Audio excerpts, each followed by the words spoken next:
Boots Riley's outrageous debut feature is everything you might expect from the rapper who's spent years skewering political and social issues as frontman of The Coup, a goddamn band from motherfucking Oakland, California, according to the collective's Twitter account. Sorry to Bother You is set in an Oakland future not far from now, where black characters speak in white voice to telemarket slave labor for a nefarious CEO Armie Hammer who dresses like Julian Assange on ayahuasca. Costume designer Deirdre Elizabeth Govan was attending Pratt & Parsons in early 90s Brooklyn, when she first heard Boots spit revolutionary lyrics about capitalism and class disparities. Her richly layered costumes for Sorry to Bother You were more heavily inspired by those college years than by anything in the sci-fi dystopian film canon. Lakeith Stanfield and Tessa Thompson, who play upstart telemarketer Cassius Green and his freewheeling artist girlfriend Detroit respectively, are as punk as they are hip-hop. Detroit rocks all manner of flamboyant paint-streaked coats, equally colorful curly hair, and the oversized earrings featuring ominous slogans, "Murder, murder, murder, kill, kill, kill." Cassius looks like a mama's boy whose mom has an affinity for Argyle sweater vests and ties swiped from her brother's wardrobe, eventually complemented by a white bandana soaked with his own blood. Govan came to Sorry to Bother You after working with producer Nina Yangbong Eovi on Netflix Roxanne about teen battle rap champ Roxanne Shante. She presented the script to me and I absolutely fell in love, Govan tells ID. I loved the aspect of black and brown people doing something with magical realism, and taking it to a whole new level. We talked to the designer about bringing Boots' unsettling, surrealist world to life. Why was the magical realism element so immediately appealing to you as a costume designer? The characters are people that I went to art design school with at Parsons and Pratt. People experimented with their own individual style, they played with clothing, they played with looks. The thing I really appreciated about designing this movie was that I had the ability to come up with ideas, and they really weren't off the wall.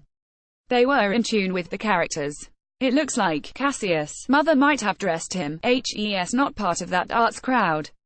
There are old sweaters, khaki pants, three-quarter t-shirts, funny colored ties that look vintage, that are vintage, actually.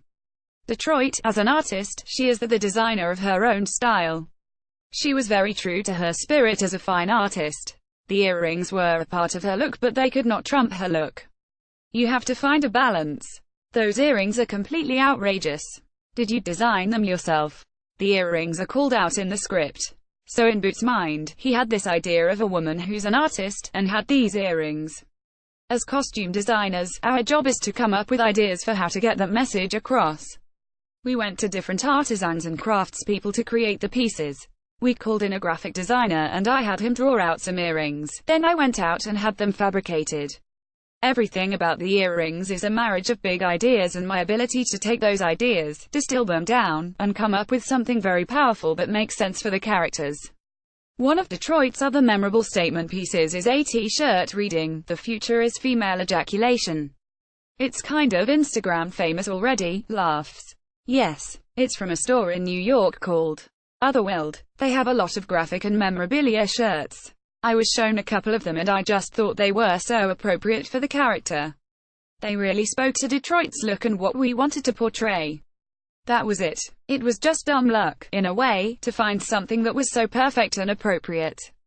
With Tessa it was just an all-out love fest. She and I both have such creative centers and we love experimenting with clothing. She has a great sense of style, period. Tessa has quite a wild sense of style in real life. So does Lakeith, actually. Tell me about creating costumes with Armie Hammer, who is mostly known for Adidas tracksuits. We went through many manifestations of what we wanted Steve Lift to look like. We drew on people that we knew. He was superficially Steve Jobs, Julian Assange. But instead of being a great mind for good, he created a nefarious sensibility about himself. His persona was all about entitlement and borrowing other cultures. He has caftans, skirts, and equestrian elements. Then we thought, since we know these people, we don't want to recreate the man bun. So let's do something different. We talked about doing the hair a la Julian Assange, with the white, but decided against a direct call out to Julian Assange. So we went with something different, and we painted his beard, and we gave him one blue eye and one green eye. Then the whole evolution of his style was the fact that he borrows from other cultures. It was just a really layered process, and something Armie had not before in that way. It was really enjoyable. Tell me more about art school in early 90s Brooklyn. How did that shape you as a designer? That's one of the things that was really exciting about working with Boots. I knew about the coup in college, so it was very familiar to me. I went to school with a guy who dressed like Detroit. I went to school with a guy who had this really interesting visual style about experimenting with hip-hop looks and then manifesting them into punk looks. I was able to use that information and those resources to build on this. I studied fashion design knowing that I was going to go into costume design, and then I came back to fashion design before studying architecture and design. I believe in the holistic picture of telling a story. Narratives are my passion. I love telling stories through clothing, through space. Going to Parsons and Pratt really taught me how to see things in many ways, and how to problem solve. I think as designers we are problem solvers. Design is design, but at the end of the day, I like creating a world. I love creating it through space, clothing, form, and all those details. I saw on your website that you actually created this experiential environment art piece about mass incarceration. Sorry to Bother You also feels like a complete immersive world. I think the background that I had really supported the creation of that. I was able to have conversations with the production designer. We were very close in terms of how we wanted all our visual touchpoints to marry and work well together. It was the same thing with the cinematographer. It was really a true creative relationship that the three of us were forming, to make sure that none of our work was out of balance. I think my background and education in interior design and architecture supported my understanding of what I needed to do as a costume designer because of my education and my profession. How much does traveling influence what you bring back to films that are so specifically set in America? Immensely. I'm so glad you asked that question because travel is everything to me. I personally don't feel I would be able to tell the story that I tell had I not traveled.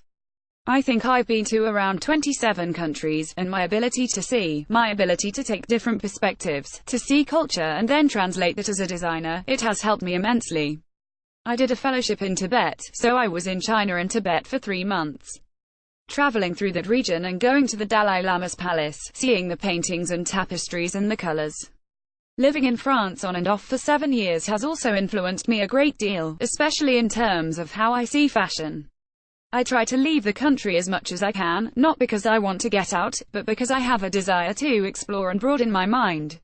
It just makes me a better designer when I have the ability to do that. Were you familiar with Oakland? Were you before working on Sorry to Bother You? I had family members in San Francisco, so I knew the history of Oakland, and the political movements in Oakland, the riots in Oakland. There were a lot of things I drew on politically and historically that made me be able to bring that language to screen. Especially in terms of the arts movement and gentrification. It was happening right here in New York, in Brooklyn, in Harlem, and in a lot of urban cities across the United States. Artists and people with money can come in and change the dynamic of a neighborhood, and consequently affect culture, sometimes positively, sometimes negatively. Oakland is so rich just in its history and also what is happening with the whole change of the economic structure of properly buying, and who's living where in neighborhoods. It's fascinating because you can go to some boutiques that are very different to the mom-and-pop shop at the corner. I was leveraging every resource I could find as a costume designer, like the vintage shops and Haight Street, so I could really tell a true story on screen. I just wanted to be true. Sorry to Bother You is out in US theaters now. This article originally appeared on ID US.